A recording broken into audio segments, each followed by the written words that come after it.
So these guys have got the comfortable chairs. Oh, no. You got the P2P agenda board.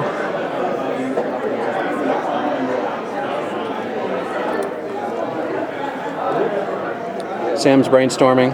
Hey Sam, how are you doing? I can't think of anything. You can't think of anything? No, because I'm just sitting here and being like, now what, Sam? Now what, Sam? Are you charged up about this event, though? Absolutely. All right, cool. I'm really excited. This is going to be a great unconference. Yeah. And I'm really pumped for Lexington. Awesome, thanks. Good time to be a Lexingtonian. Good. It's funny. I showed up this morning and I was like, I don't have a clue what's going to happen. I got this intellectual agenda in the back of my head. Maybe something cool will happen there. And then I was driving down here, and like literally every day this happens, and I was looking at the power lines going, I know what, I'm going to see if we can get another person, just one other person who wants to talk about burying the power lines. Burying the power lines. And it's such a... Smart idea. Well, it is, and yet it's like such a small piece of the pie, you know? Yeah. It's so damn expensive, too, so...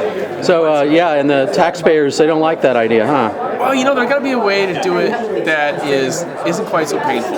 And maybe go play for the long term. Well, but like Richard, Landry said, that we don't want to think about the cost of doing it, but the cost of not doing it. Yeah, right. I mean, what's the cost of not burying nobody's thinking about that number, right? Right. So cool. We keep hearing it's $1 million a mile. So what's that $1 million worth to us? Right. What's the cost of opportunity of not making Lexington more beautiful, right? I think it'd be huge, because to me that's the biggest blight right now. Yeah. Cool. One of the biggest things. Well, thanks, Ben. No problem. Okay, Russ, how are you? Are you excited about this, man? Yeah, actually, just erase that. Russ is the Fountaineer on Twitter. Check him out. You have a new soundbite. Go. Okay. The fact that so many people get out on a Saturday morning really shows the commitment for some people to affect some kind of change. Oh, I can speak that. That is the truth, brother. Eric, this is Troublemaker, wearing Troublemaker red. Man. I'm not a troublemaker. I'm a problem solver. Problem solver. That's Eric right. Patrick Marr. That's right. Lexonomics, right? Lexonomics. That's right. Cool. Mike, what are you looking to get out of this thing? I'm looking to learn all about what's going on down here. I haven't been to one of these events, so it's... I don't think there's ever been one, right? I haven't been to very many events downtown lately. So Oh, good. it's time for me to learn. All right, well, good, thanks. To start? Yeah. My name is Dr. Nick Coons. I'm here at Lexington. I'm here actually to listen, to try to tease out what resources we have available in Lexington and how we can sort of bring those resources together in a critical mass. A lot has been said about looking externally, and I think that there's a fine balance there's an art to balancing what we have here and what we need to bring in our import. Before we can realize what we don't have, we need to realize what we do have. And I think that's the main issue and the main importance of this portion of the Creative Cities Summit. So I'm really excited. There's a lot of great people here, and these people all that you see are all little lieutenants and have their own spheres of influence. This is a wonderful opportunity, I think, to share resources, share information, and I'm delighted to be here. Yeah, you think, we think this is a small number of people, 150. But when you look at it, if 150 of these people are influencers and connectors, then that's multiply that times another order of magnitude in Absolutely. the people that are influenced by it. I think that's a good point to be made. I think that forums like this actually have the potential to facilitate exchanges and collaborations. And in a time of limited resources for nonprofits and developers and arts groups and people with different political agendas, if we don't start sort of reaching out to one another, then we're defeated before we start. And that's a very important point, I think, that's being stressed very well in this portion of the Creative Cities Summit, now at Lexington. Cool. Thanks, Nick. Appreciate it. Have fun, man. You too. Take care.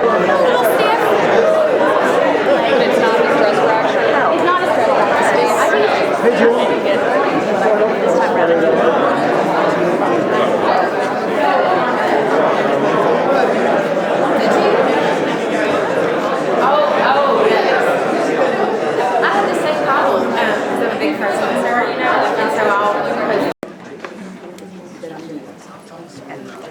All right, well, thank you all for coming. This is a huge group, so it's really excited. I mean, I think that it's pretty darn cool that we have this many people who are excited about coming together and really trying to change something or make something better here in Lexington. I think that's really cool that that's the same thing that unites us. I can really feel the excitement in the room, also the excitement from outside where a wedding is getting ready to start in like 5 minutes. Saw the nervous groom earlier trying to desperately find a place to change.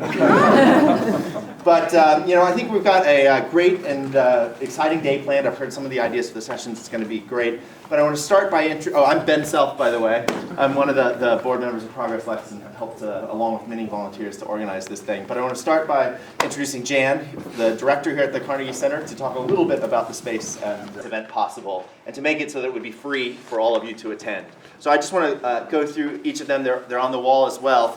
But thank them back by thanking them with your business. I think that's the communities and the businesses here locally that we support really do appreciate it. So it was Deborah's Hensley Social Stimulus, Buster's, Portofino, Representative Kelly Flood, Phil and Marnie Holobeck, Lowell's, Buzz Maven, Bluegrass Community Foundation, Council for State Governments, Lexmark, Stoll Consulting, Gaines Center, Morris Bookshop, and Koblen, I know I was going to screw that one up. Koblenz for State House. As well, we had some in-kind sponsorship. The coffee came from, of course, 3rd Street Stuff, the best coffee in town. Hybrid Springs donated. There's 2 water bottles back there with lots of water, and they provided that for free. Pedal Power donated a great gift certificate for a raffle, which we'll talk about in a couple of minutes. The Bullhorn did the fantastic logo that you can see in all sorts of places, so thanks to them for that. And Signs Now donated much of the signs. So, we have got a great group of people that stepped up to really help, so thanks. Let's give them all a quick hand.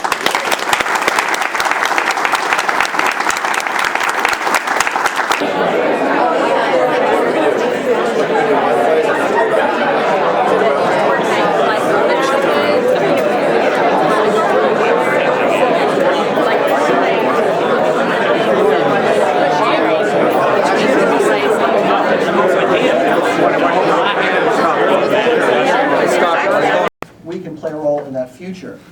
And then I sort of set you up because I said that I heard you speak the other day about why this issue matters, and I thought you were very eloquent about it. And I wondered if you would be willing to sort of say again what you said the other day. Amazingly not dense. You know what I mean? Oh, I do. Sprawl. Yes. Yeah. Right. We're all over. What we need is density. Yeah. Or to overcome. Okay. You guys did great.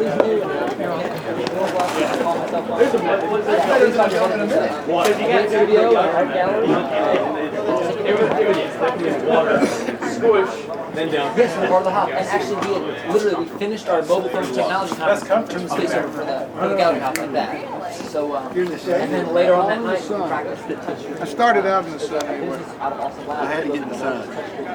About when we get this billboard up, posting the city's information on it.